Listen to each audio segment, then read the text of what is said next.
let's see where we're at.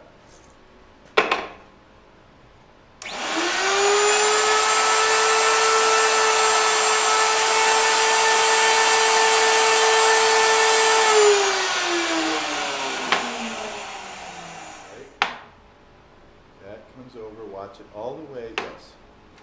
So it's this edge. The far edge is going to get me this edge. So I think we'll run it.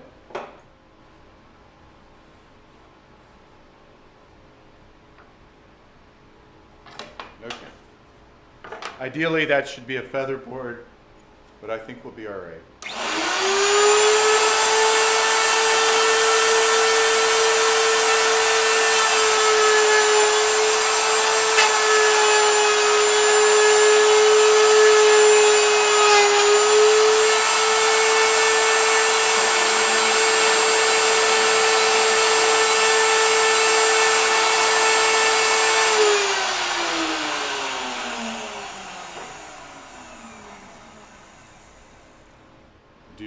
Get the depth dialed in. Since we're at an eighth, we can run it all at one time.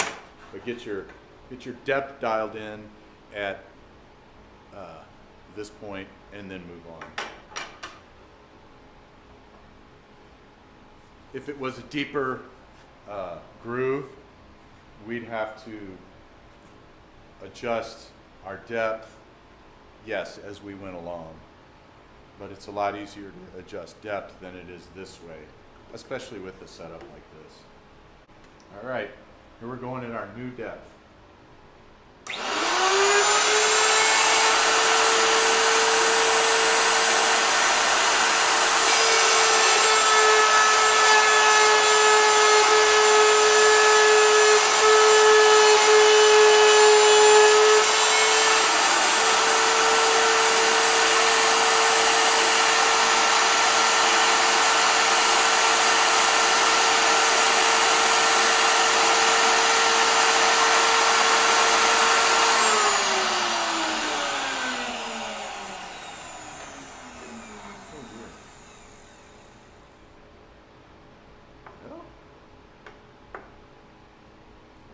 Just did.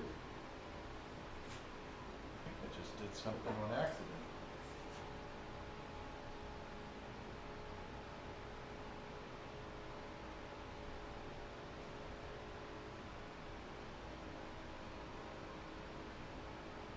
Oh, that's deadly.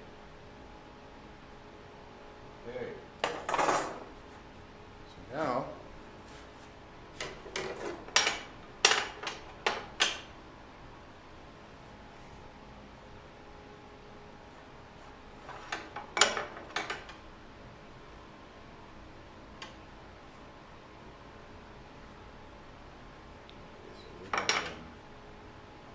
this one now. I ran my piece once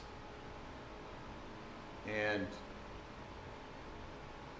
then turned it around just to see where I'd end up, and not only did I end up in the right spot, you can see my marks there hopefully, but I have a perfectly centered groove.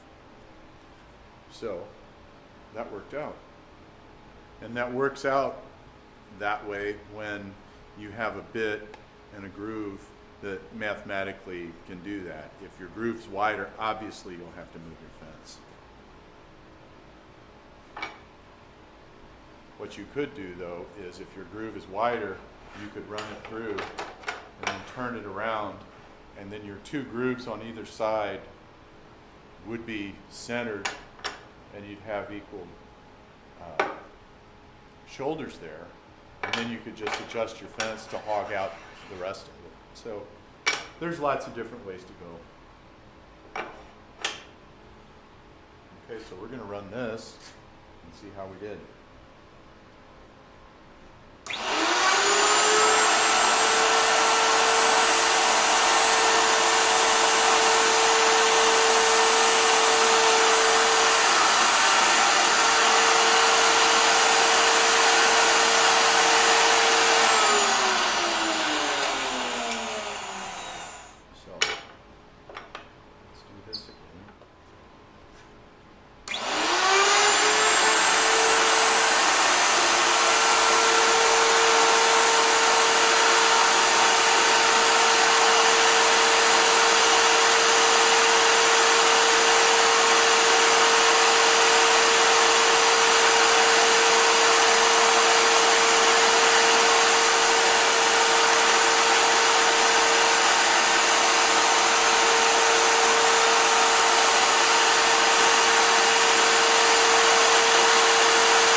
Okay, so kind of had some good luck.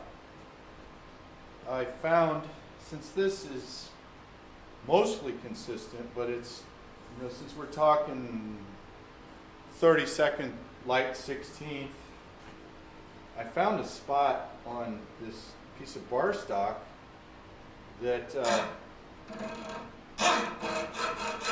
fit better than this is. So, and then we'll sand it flush at the sanding center.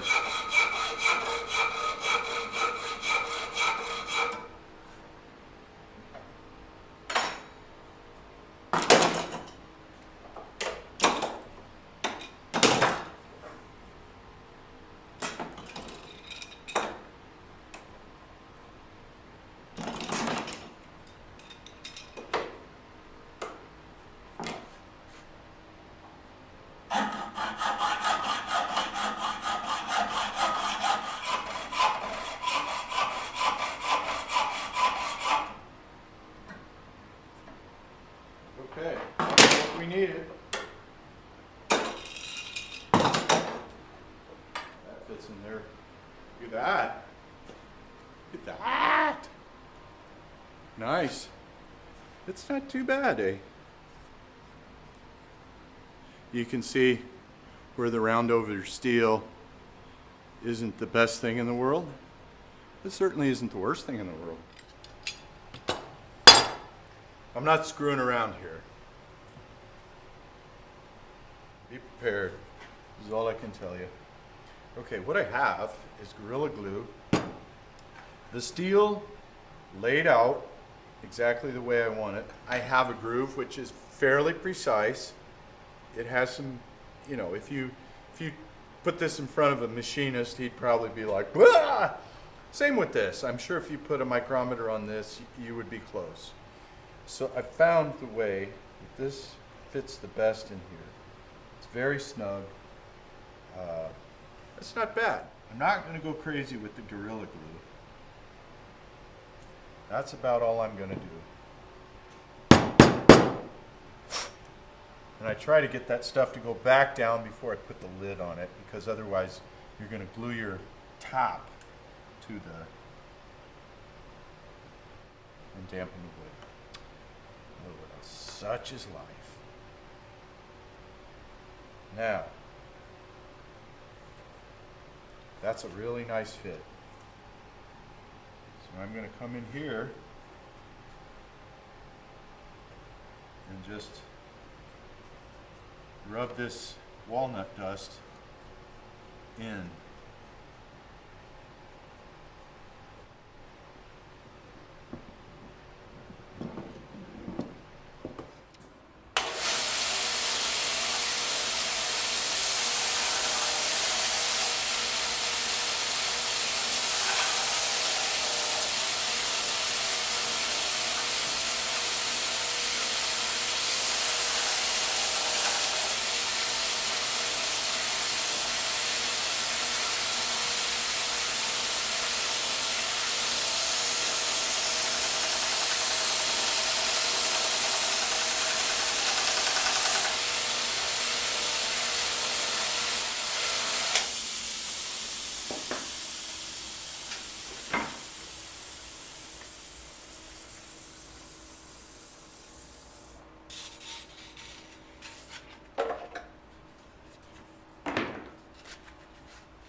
It has its pluses and minuses, but it'll be sufficient.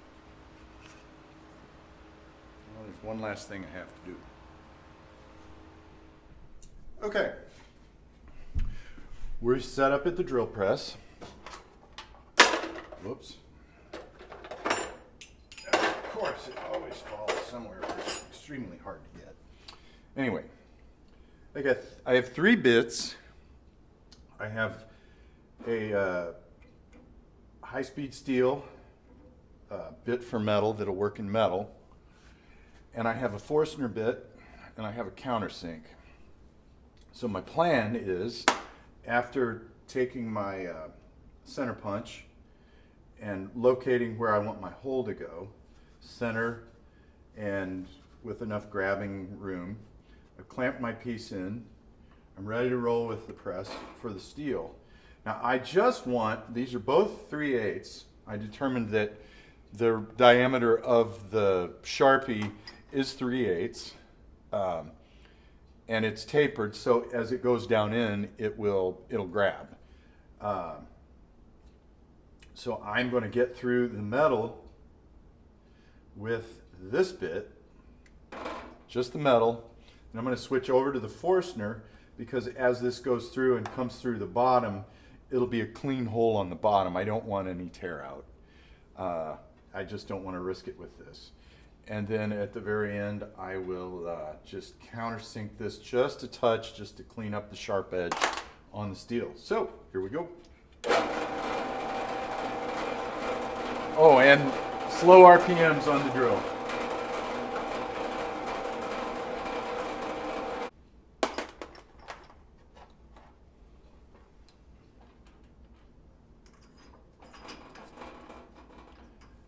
Wear it. Fucking Billy Ray too, okay? They make you smarter. Right, Christy? Okay.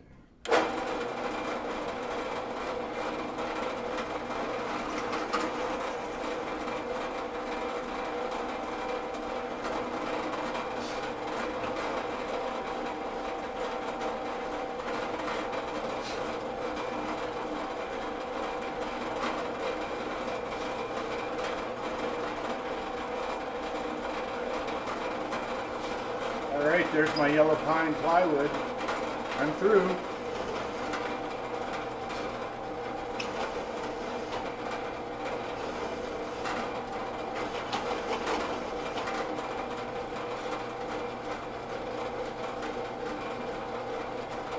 Did a good job cleaning it up.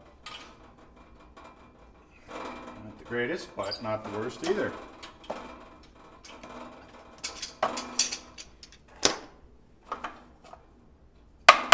So we have a super nice clean hole, and by golly, it looks pretty darn centered. So, this is it. Hey, doesn't look too bad. Hey, I just wanted to take a moment and thank you all for hanging out, you know, being present, making comments. Billy from Philly, thank you so much. Don Lewis, man, that's awesome. Thank you so much. Let me know what you guys are up to. I mean, just put it in the comments. It's really exciting, especially to have planned this whole thing a year ago, you know, taking a stand and going, I'm gonna do this. And a year later, you know, it's snowing outside and cold, and we've got it going on in here. It's not to say that it's not hard, and I mean, there's bills to pay and all that kind of stuff, and keep things going. I don't just get to do axe handles and stuff. Maybe someday that'll happen. It takes a lot of work though. It's been a journey, and it's going to keep going. To be production minded about it, to bring the machinery together, to do multiple handles at a time. I mean, I can certainly do it with a draw knife, but it'll take so much longer. And we're headed towards a duplicator. That's probably 6 to 8 months to a year off. We're still working on the dialed in patterns. I have patterns, and I think the next step now is to produce a few and get them out and get people using them and get some feedback on them, and then improve the patterns. People saying, yeah, this is working, this is not, this isn't comfortable, this is really comfortable. So anyway, but back to everything. I mean, Nick Pixel, again, what can a fella say? You know, I mean, the amount of people that you help. John Hudson, thanks for popping in. I know you're busy making axes and axe handles, so you know, it's just such a wonderful community. It's just so great. Tasman and Charlie, I loved watching that video. Charlie's getting that, she's getting that split and swing down in that tamarack. I've got her Caster Special, or Casterman Classic, I'm sorry. It's not a Casterman Special. That name's already taken.